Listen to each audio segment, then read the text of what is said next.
say, no, no, no, no, no. We're not choosing that anymore. Grow in consciousness as we become aware. Hi everyone, welcome back to my channel. So some of you are probably wondering what's up with the new look. And that's because today's video is going to be about creating an alter ego, or updating your self-concept in a way where you're creating your new identity.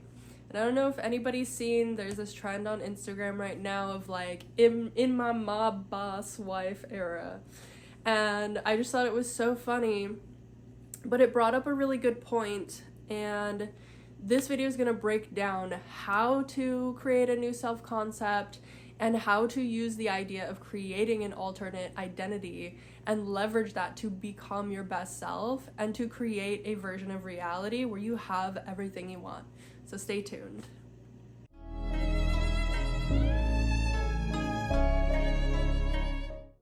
So for everyone who is new to manifestation, if you have never heard of the concept of self-concept, it's super simple. Basically, everything that you believe and feel and know to be true about yourself is your self-concept. And this also includes the assumptions that we carry about how the world works and whether we're good at things, whether we're not good at things, whether life comes easy or naturally to us, or whether we face a lot of difficulty and struggle. That all comes from our self-concept.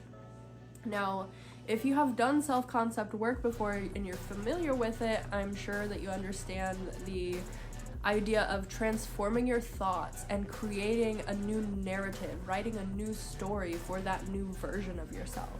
So this is simply a technique or method of doing exactly that. Basically, what you're gonna do is pick a name for your alter ego. Pick a version of self and name them something. So everybody knows Beyonce. Beyonce used to, when she was in her early career, put on an alter ego called Sasha Fierce, and she would step into Sasha Fierce to become what we as the consumer sees as Beyonce. And this was because as Beyonce Knowles herself, she didn't feel empowered and capable and confident enough to be Beyonce. She had to be it until she became it. She had to be Sasha Fierce until she became within her Beyonce as we know her to be, as this like world famous multi-billion-dollar superstar, right? So the idea is to pick a name that you resonate with, that stands for something, that makes you feel like inspired or makes you feel better towards yourself.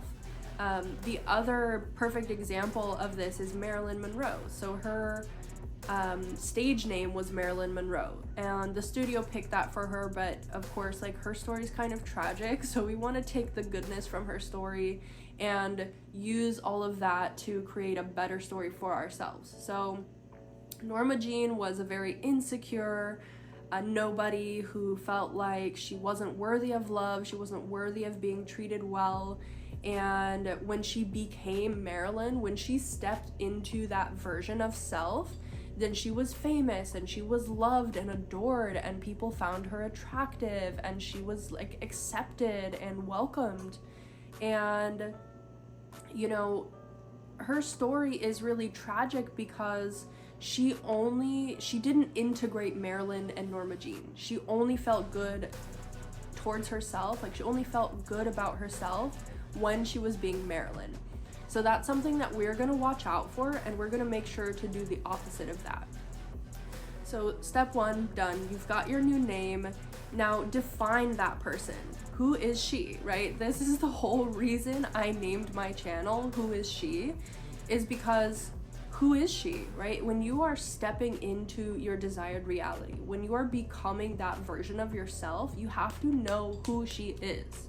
You have to define who that woman you're going to be is before you can become her. You gotta know what music she likes. You gotta know what kind of food she eats. You have to know what her habits are. You have to know the type of people she's surrounded by. Like, what experiences does she tolerate? What standards does she live her life by? Like, what rules does she have for herself to be that version of self? So pick your name, pick your values, and then focus on shifting your thoughts into embodying that version of self. And of course, this is the most challenging part for most people. It's really easy to say, okay, I'm gonna be Aisha now, and Aisha lives in a, decent sized house. Like, she's got enough bedrooms for herself and her family if they want to visit, and guests. She's got, plenty of money in the bank. She's got a fully funded retirement account. She's debt free. She has a smoking hot body, right? Like, she feels super confident in her skin. Her skin is always flawless. She feels great all the time. She has love and support from family and friends. Like, she's really great at her job. Like, she's fantastic. Everybody loves her. Like, it's so easy for us to say that and to make those goals and to have that ambition to be that person. But changing our thoughts, changing our pattern, actually fully stepping into that version of self and embodying that is where a lot of people miss the mark. The key to actually embodying that version of self is to catch yourself replaying the old story. So if the old story is, I'm broke, I can't afford this, like, I don't have a lot of money, I'm never gonna have a lot of money because my family was broke, I'm always gonna be poor like them, like, that's the old story. You have to separate yourself from that old story. You have to catch yourself thinking, like, if you see a price tag and you go, whoa, that's expensive, I can't afford that. If that's your natural response, that's your old story's response, you have to then stop yourself in the moment and go, oh wait, hold up, I've done this before. That's old self. That's the old version of me. But the new version of me is gonna say, okay, I see that price. I know I can afford it somehow. Some way, somehow, if I really want this thing, the money will come. Some way, somehow, like, this thing will arrive in my reality, whether I'm the one to purchase it or somebody gifts it to me or whatever. I don't have to worry about the how. I know that I get what I want. This new version of self, she gets what she wants. And the reason this is so tricky is because our brains, number one, are not wired for success and abundance. They're wired for survival. Number two, a lot of these patterns and habits we have are subconscious. So if this is our consciousness and what we're aware of, this is the subconscious of what we're not aware of. And even once we become aware that we have this pattern and this habit, our subconscious is still going to be the dominant storyteller of our lives. So if you want to change the story, you have to strong arm that subconscious with your consciousness. You have to be super conscious of your habits. You have to be super aware of when those old stories are playing out and be able to have the discipline and self-control to stop those old narratives and say, no, we're not choosing that anymore. That's old story. That's the old version. We don't have to accept it. We can choose better. We're gonna choose instead to think from new version of self. One pure example of this is when I was losing weight, I had this habit of like being stressed and reaching for comfort food. And I would stop myself while I was like growing conscious of this habit. I would stop myself and go, is this really what I want to do? Is this authentic to me, the version of me now? Or is this just something I used to do and I'm so used to doing it, I'm so stuck in that habit that that's where I'm going on autopilot. And the more I could practice pausing and asking myself, like, is this really authentic to me? Is this really what I want to do? And is this what the best version of me wants to do? The easier it got for me to say no to those habits that I knew weren't coming from an authentic place. Now that doesn't mean I never ate the chocolate cake, because anybody who knows me personally knows that I'm a sucker for chocolate cake. I love chocolate cake. It is my favorite dessert. I don't know what day I decided it was my favorite dessert, but one day I woke up and I just couldn't stop myself from having a love affair with chocolate cake. So I still eat chocolate cake, but I just don't do it when I'm stressed out. I don't do it when I'm feeling sorry for myself. I don't reach for junk food when I'm feeling upset about my circumstances. I don't reach for food when I'm like emotional just to try to suppress or distract myself from those emotions. Old version of self did that. And old version of self was overweight and unhappy and had a ton of like negative things in her life regarding her health because she wasn't taking care of herself. New version of self, right? Present day Aisha has healthy habits and a healthy relationship with food. So I'm allowed to have chocolate cake whenever I feel like it because I know it's coming from a place of desire rather than a place of distraction or numbing or like trying to dissociate from my emotions. Now I feel my feelings. I'm like, all right, we're gonna figure it out. We're gonna deal with it. Like I might be really in my emotions, but I'm never going to let that be an excuse for like shitty behaviors. Like pardon me, but shitty behaviors. So as we grow in consciousness, as we become aware of the way our old narrative is playing out, we get to be conscious creators. We get to choose. We get to say, okay, well, you know, in my case, of course, I used to go by Ezra, and Ezra meant helper, and I was very attached to that name because Ezra was still a people pleaser. Ezra was so concerned with making everybody around her happy that she would sacrifice her own needs. And instead, when I chose to revert to Islam, I took it as an opportunity to be like, okay, I get to redefine myself again. And I've done this multiple times in my life. I've gone by different nicknames and stuff and did this same thing. And that's kind of the beauty of it, is everything has come full circle in my life where as a manifestation guide, as a mindset coach, as a spiritual coach, all of these life lessons I picked up along the way, things I was already doing towards myself, I'm able to then share that with you all to help you all rise to the highest version of yourself. So I know that this works. I've done it many times and it works every time. So I decided when I became Aisha, when I adopted the Muslim name, I wanted to redefine myself. I took it as, okay, if I'm gonna go by a different name, I'm gonna decide, what does Aisha do? What is she good at? What does she enjoy? Who is she? And this was all sort of like this beautiful divine movement in my life where everything has been so synchronistic and falling into place because I chose myself.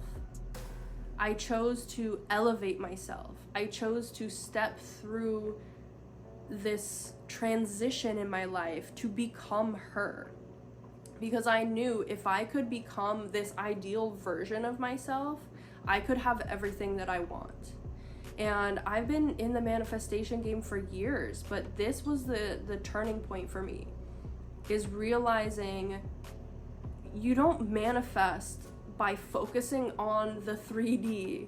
You don't change your life by changing stuff out here while ignoring everything that's inside of you.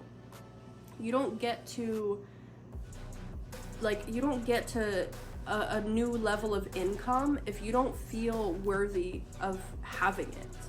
You don't get to a new level of responsibility in your life if you don't feel capable of handling that responsibility. You don't get to a point of confidence about yourself if you don't feel valuable enough to be that confident. And no amount of wishing and affirming and hoping and praying and trying is going to get you there. The only thing that will change it is knowing your old story and choosing your new story and being consistent with the evolution as you're on that journey. And for some of us, it can happen overnight. Some people are so good at updating their self-concept that as soon as they know what's wrong with them, it's no longer a problem. It's fixed. It's done. And in a lot of ways, I am like that. Once I'm aware of something, I'm like, okay, that's not a problem anymore. I know that it's an issue. I know it's been an issue. I know that's an old story, an old narrative of mine. I'm cutting it off. Like, gone. It's done. It's over. It's finished. and I don't have to think twice about it because I have that confidence in my manifestation ability. And as you step into new self, as you create this new narrative for yourself, as you decide that you are done with the old story and you are done with that old version of yourself, and you are done with the limiting beliefs that you had, and you're done with the excuses, and you're done with the victim mindset, and you fully commit to being new version of self, everything falls into place. And it doesn't seem like it's gonna work, and if you have never done it before, I'm sure you will feel doubt, but move through the doubt and do it anyways. Move through the fear and the anxiety and the worry. Move through all those what ifs, like what if it doesn't work? What if this is all BS? Like what if manifestation isn't real? When I started manifesting, those were my thoughts entirely, so I get it. But I said, you know what? If it's working for other people, there must be something with me that's why it's not working. Because if other people are doing it and other people are doing it well and creating amazing successes, like I have to try. I have to try to get good at this. So for a long time, people didn't believe you could run a mile in less than 5 minutes or 4 minutes, something like that. I believe it's a 4-minute mile. And so many people were like, oh, that's not possible. Like, it's not humanly possible. Physically, we can't do that. The limitations of the human body prevent that from happening. And then the first person did it. And then subsequently, like 2-3 more people did it right after that, like in a short amount of time. And that just goes to show our belief is what dictates our reality. So because someone had the courage to try, someone had the belief in themselves that said, nobody can tell me I can't run a mile in less than 4 minutes. Like, I'm not gonna let that be my truth. I'm not gonna let that be my reality. And so they made a version of themselves. They stepped into a version of themselves that had run a 4-minute mile. That was like the world record breaker for that. And then because one person did it, now there are several other people who have done it because they looked at him and went, oh, if he can do that, I can do that too. If he can do that, I can do that too. And that is key. As you're changing your self-concept, know that there are so many people around you who came from terrible circumstances, who came from abusive childhoods, who came from like an old story where they were essayed and abused and like mistreated. And there are so many human beings on this planet. If you just go and speak to people or watch their stories or expose yourself to different success stories, different examples of how people turn their life around. If you want to lose weight, go watch stories of people who have lost a lot of weight and look at the life they came from and look at the life they created. If you have always been broke, like, go watch success stories about how people were raised in poverty. Most of the time they will have been raised in, sorry, that was so distracting. Most of the time they will have been raised in worse conditions than you have, and they have created so much success and abundance for themselves because they simply refuse to quit. They refuse to allow their circumstances to dictate who they were. They said, I am not this old version of self. I am not my circumstances. I am not my thoughts. I am not my feelings. I am not those lies that I was fed. I am not confined by the limitations that my parents or teachers or peers told me I was confined by. I'm gonna choose different. I'm gonna take this path instead. I'm gonna choose self-belief. I'm gonna choose to feed into that confident feeling, and I'm just going to do it until it's done, until I see it. I'm gonna keep embodying that feeling inside until I see it outside. And this is what everyone is you pushed out means. It means everything that we experience, this is a mirror. So it starts from within. And I know it can sound crazy if you've never done it before, if you've never experienced it before. But once you are conscious of this concept, you're gonna see it everywhere. You're gonna see it play out in your life. A lot of times what will happen, I've noticed what will happen first is, let's say you're manifesting SP, specific person. This could be a partner or a friend or a relationship with your parents. you'll notice the pattern. And even once you are no longer friends with one person and you make a new friend, or you stop dating one person and you date the next person, or like you don't have a positive relationship with your parent and then you'll have like a boss or somebody of authority above you, you'll have that same relationship. It will mirror. Your relationships will mirror because your story's not changing. The you that you used to be is still there no matter who the person is.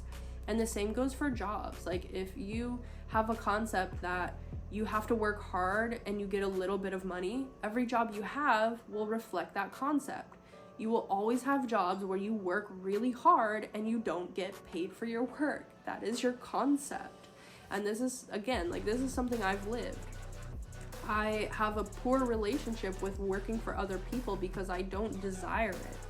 And so those old beliefs I have of like hard work equals money are tied to working for other people.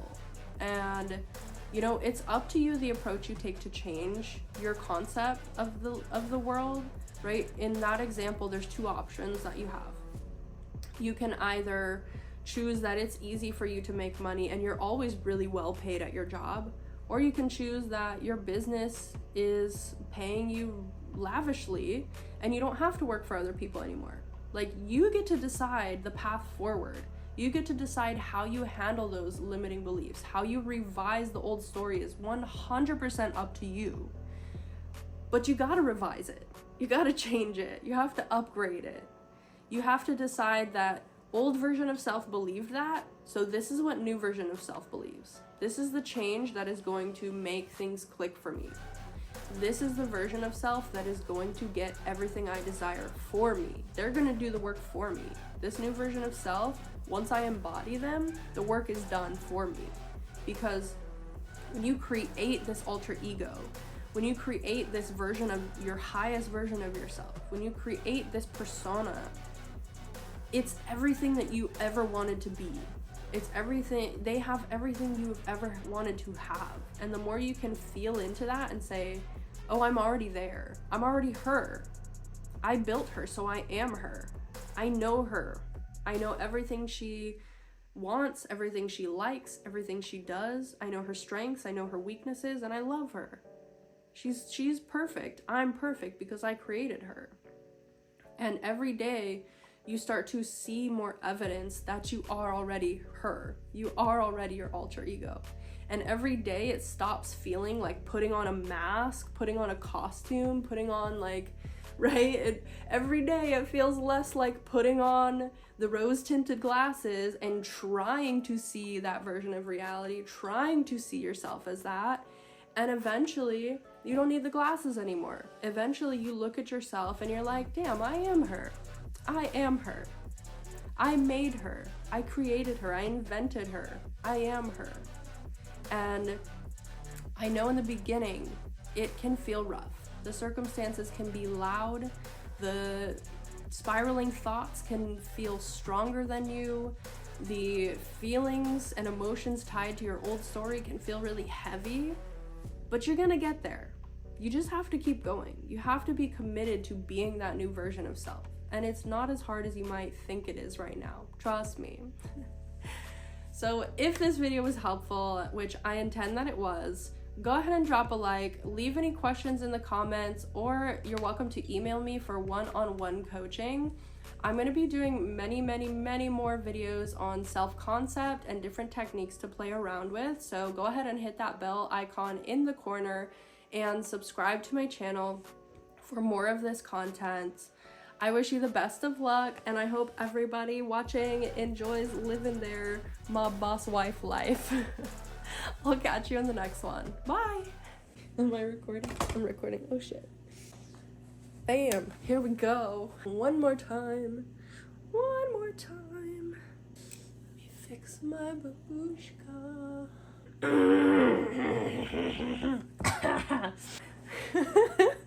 This is hilarious to me.